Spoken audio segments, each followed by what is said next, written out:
Merci Anne-Chaise pour cette belle invitation. Alors, à mon tour, je voudrais vous raconter une histoire.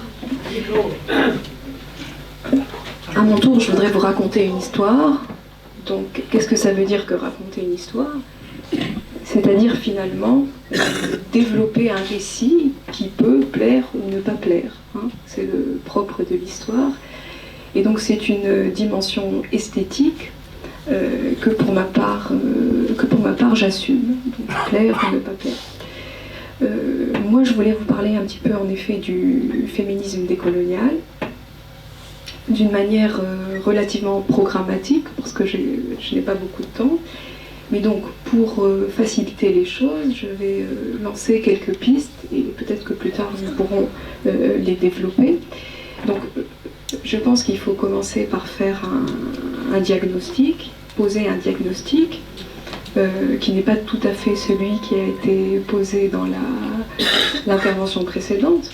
Néanmoins, je le fais. Donc, le diagnostic est le suivant, celui de la faillite, même relative, de par le monde et aussi chez nous, de ce qu'on appelle le féminisme mainstream, pour le dire vite, donc qui est à la fois universaliste et universalisant, ce qui n'est pas tout à fait la même chose, et qui chez nous, à proprement parler, est l'héritier de, là aussi pour le dire vite, la tradition du MLF français, hein, le mouvement de libération des femmes des années 70, fin 60-70. Donc l'idée que je défends, évidemment, je suis loin d'être la seule, d'une manière objective, c'est que ce féminisme mainstream MLF a été dépassé au sens typiquement dialectique du terme, par ce qu'on appelle, mais la généalogie a été rappelée tout à l'heure, donc je ne vais pas m'étendre, par ce qu'on appelle globalement les féminismes différentialistes, des féminismes donc, qui prennent au sérieux la différence ou les différences, et selon, à mon avis, un triple principe.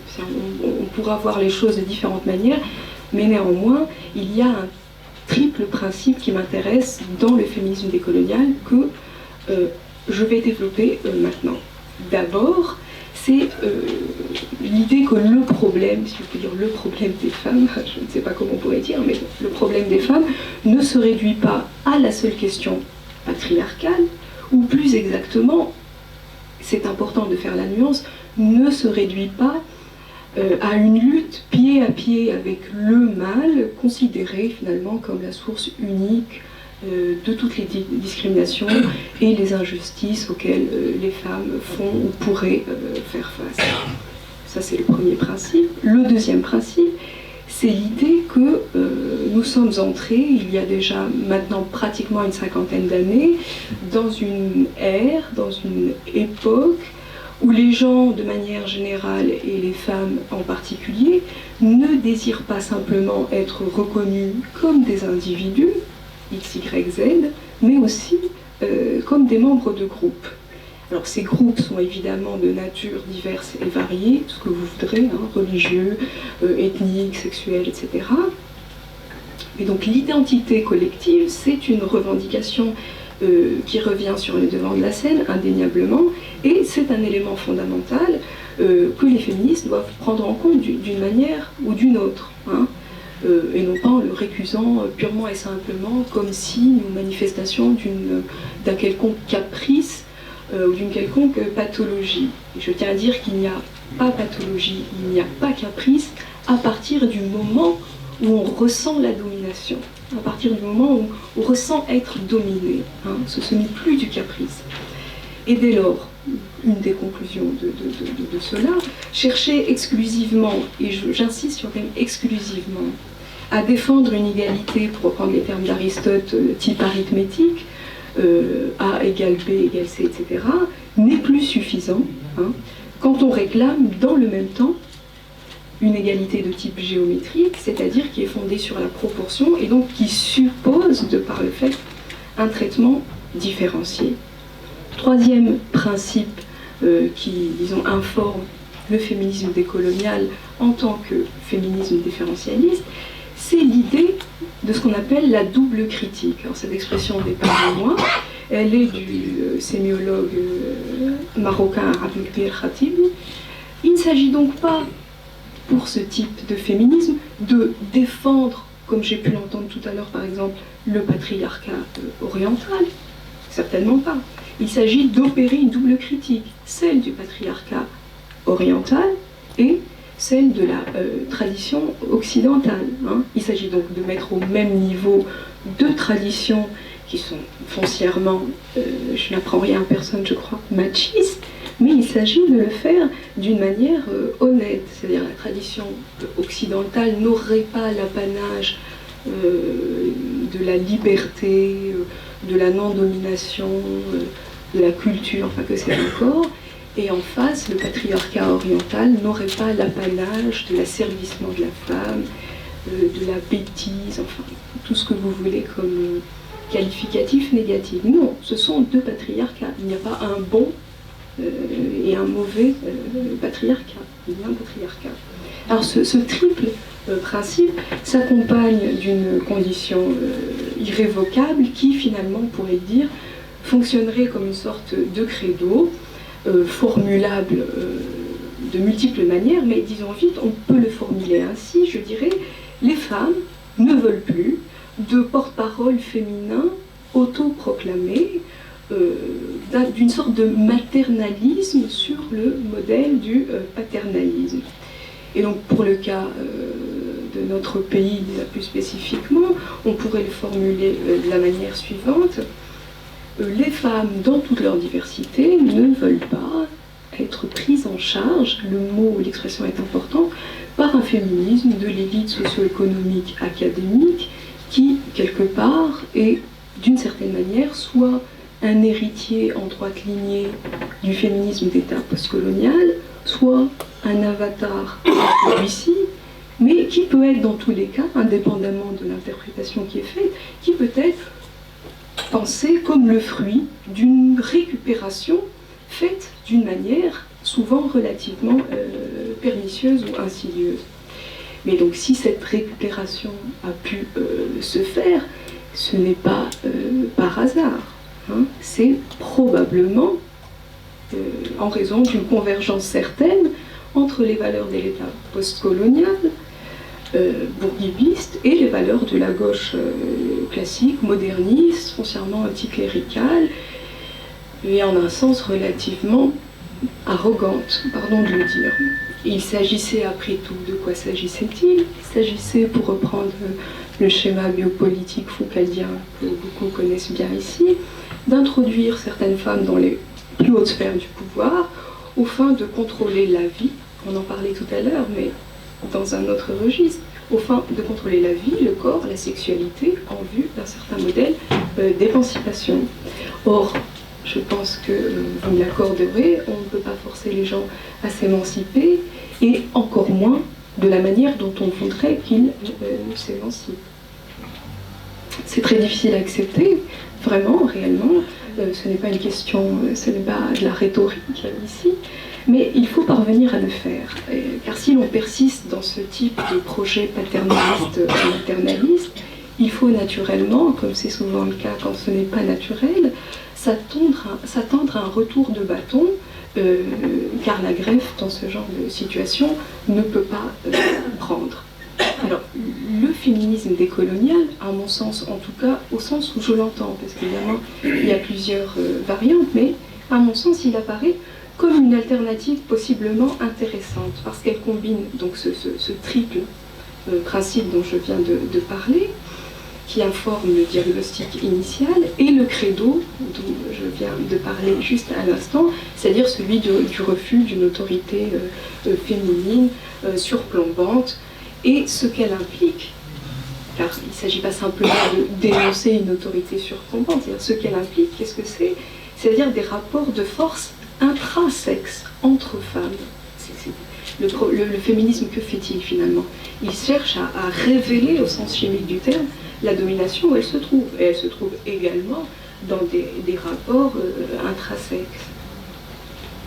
Alors, que dit plus techniquement, si je peux dire, le féminisme décolonial? Que propose-t-il? À quoi invite-t-il finalement? Alors il invite d'abord à une forme de repositionnement, et la question topographique, la question de la métaphore topographique est importante. Un repositionnement global qui est celui d'une certaine intersectionnalité. Je précise que féminisme décolonial et féminisme intersectionnel, c'est pas vraiment la même chose, hein, il y a une réelle différence. Et donc une certaine intersectionnalité pour comprendre la domination dont les femmes seraient victimes.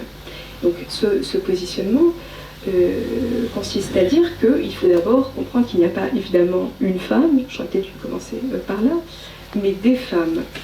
Et que donc cette domination, il faut la comprendre comme le lieu de rencontre d'une série de plusieurs dominations qui sont relatives elles-mêmes à un certain nombre de catégories ethniques, religieuses, socio-économiques, etc.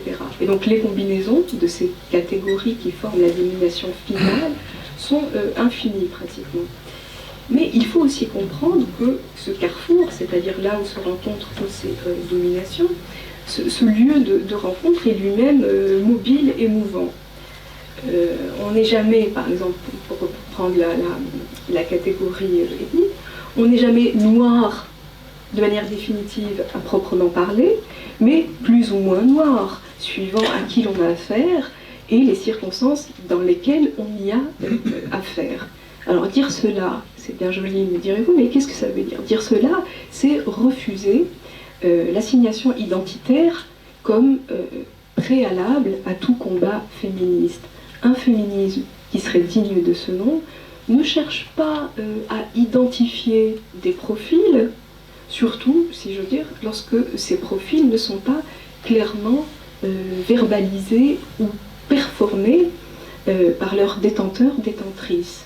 Le féminisme est là pour accompagner, au sens fort de ce terme, des revendications et penser avec les personnes concernées, penser la résistance.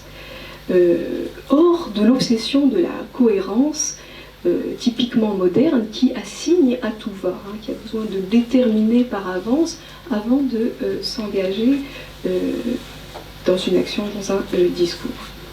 Le deuxième point immédiatement, corollaire immédiat de ce que je viens de dire, c'est un féminisme, ça c'est une idée qui me tient à cœur, que j'essaye de développer à plusieurs niveaux, c'est un féminisme qui respecte l'ancrage identitaire des femmes, y compris l'ancrage qui refuse tout ancrage, hein, si je peux dire, car comme chacun sait, hein, le fait de ne pas être ancré, c'est déjà l'être quelque part. C'est un féminisme qui ne cherche pas à juger les femmes pour cela, c'est-à-dire pour un ancrage spécifique, mais qui part du principe, après tout, c'est le principe de charité chrétien cher aux modernistes, je rigole, qui part du principe que chaque femme a de bonnes raisons de se situer topographiquement, symboliquement, là où elle se situe. Mais plus que cela, pour comment dirais-je, pousser le bouchon un peu loin, ou ancrer le bouchon un peu loin, c'est un féminisme qui pense que cet ancrage, ce type d'ancrage, est le préalable, la condition presque sine qua non de l'ouverture.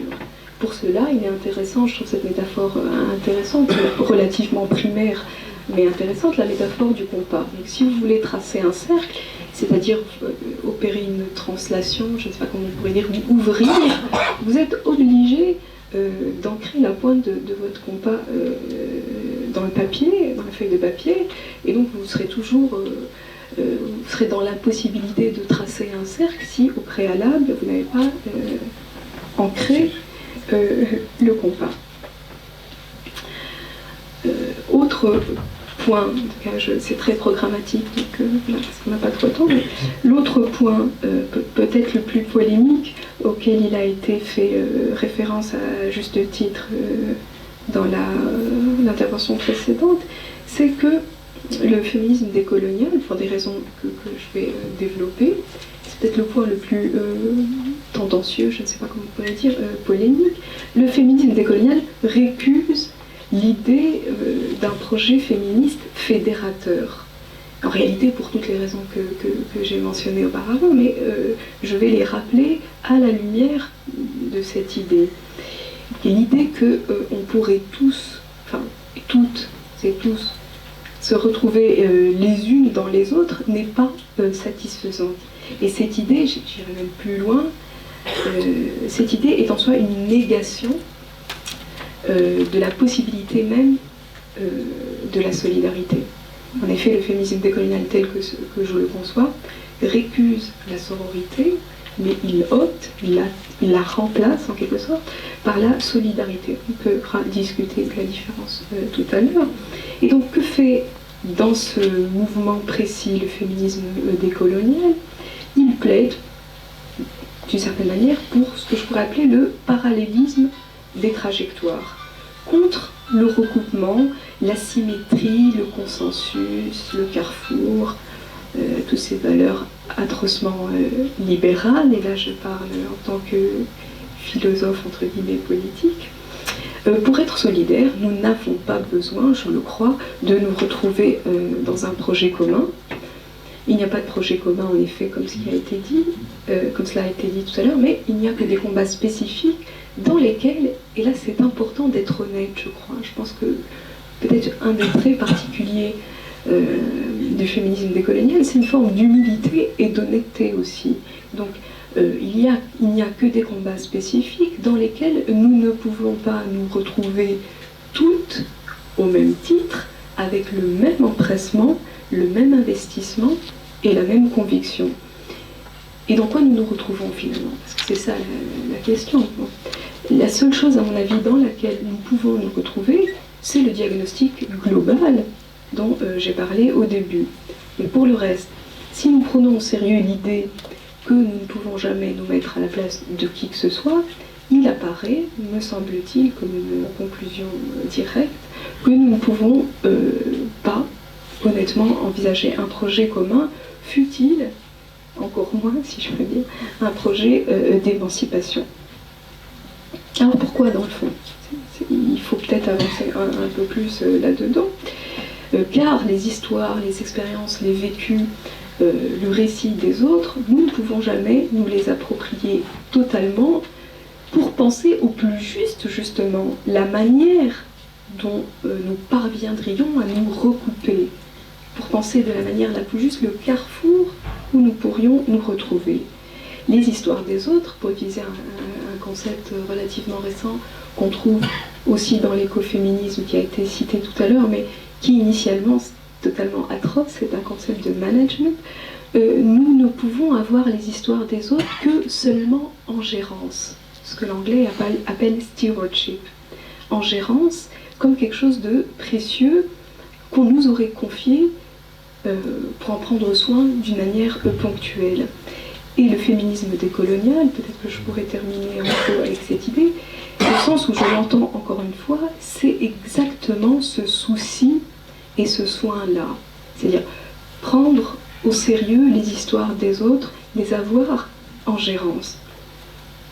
Je peux vous soutenir dans votre démarche parce que vos blessures me renvoient en amont à un ennemi dont les traits ressemblent peu ou prou à mon propre ennemi. C'est le diagnostic initial.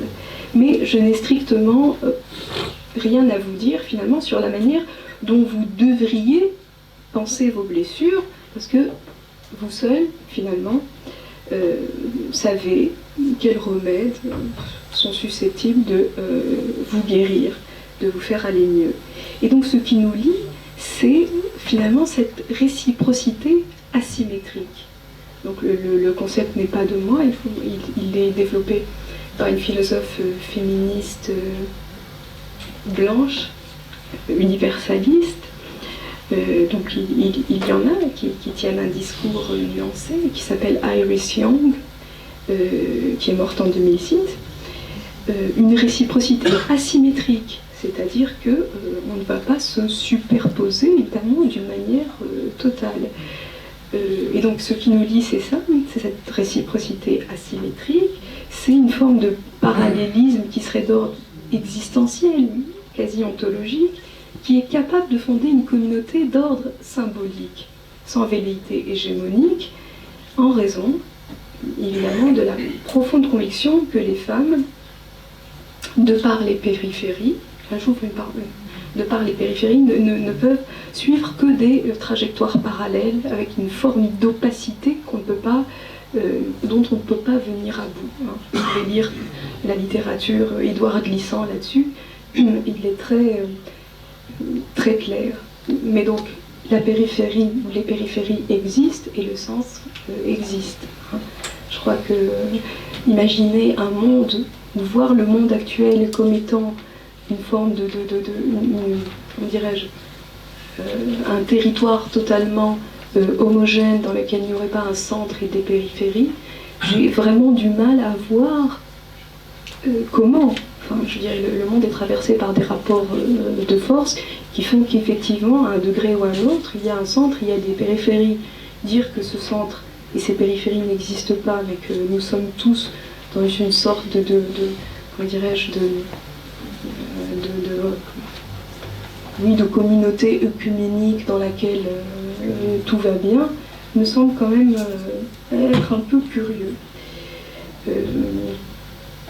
Quand on est habité par la foi que l'ennemi des femmes, nous avons un ennemi commun, certes, le diagnostic dont je parlais tout à l'heure, que nous avons un ennemi commun et qu'il a usé de la même violence partout où il est passé, une violence qui s'incarne différemment à chaque fois suivant les femmes qu'elle cible.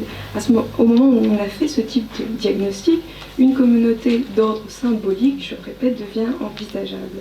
Et on peut la trouver d'une certaine manière, mais là je vais m'arrêter parce que j'ai plus le temps, parce que le féminisme chicano à tendance indienne, j'aime pas le terme indigéniste parce qu'il peut vite conduire à des contresens hyper malheureux, mais donc cette communauté, c'est un peu ce qu'on appelle, une certaine philosophie politique appelle la communauté du care, un care décolonisé, les chicanas s'appellent sanation, et que le français traduit par sanation, mais on peut traduire par care, et sanation c'est vraiment le care décolonisé. Donc il s'agit de mettre à plat les mots et les remèdes, en sachant pertinemment que les apparences sont toujours trompeuses et que personne ne souffre de la même maladie. Alors je termine une minute avec l'idée qu'on fait classiquement, ou l'objection classique qu'on fait au féminisme décolonial. Le féminisme décolonial serait un féminisme individualiste, à cause de ce parallélisme des trajectoires, à cause de l'idée qu'il n'y a pas de projet fédérateur possible. Mais donc on peut répondre à cette objection en deux temps. D'abord en disant qu'il ne l'est pas, il n'est pas individualiste, au sens où la revendication justement du parallélisme des trajectoires n'est pas indifférence à l'autre. Je ne suis pas indifférent à l'autre, mais je le respecte dans sa différence. Le respect, c'est finalement une autre modalité de la prise en compte de la distance. On peut prendre en compte la distance d'une certaine manière et de ce fait être indifférent. Mais vous pouvez prendre en compte aussi la distance d'une certaine manière et être respectueux. Il n'est ensuite pas individualiste à mon sens parce qu'il préfère penser en termes de personnes et non d'individus. Ça, c'est une distinction aussi de philosophie politique classique. Et c'est très exactement cette distinction que présuppose le respect. Et enfin, je terminerai par un titre d'un film français de série B, mais bon, le titre me semble intéressant. D'ailleurs, j'ai oublié qui était le réalisateur, mais le titre c'est « Ensemble, c'est tout ». Ben, ensemble, c'est tout, mais c'est déjà beaucoup. Merci. Merci, Simon.